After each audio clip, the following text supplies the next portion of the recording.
শুধু ফুলকপি, দুইটা ফুলকপি, দুইটা দিয়ে আমি কি রান্না করি?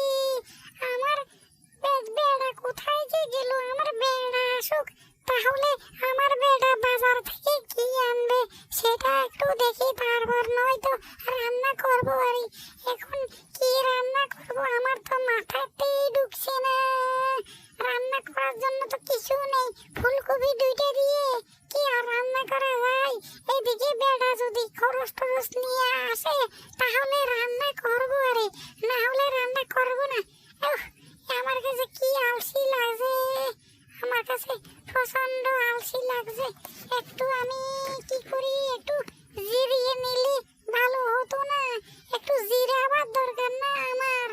আরে বেড়া যে কোন সময় আসবে, আমার বেড়া কোন সময় আসবে সে কথাই তো চিন্তা করছি, কিন্তু এখন তো আসলো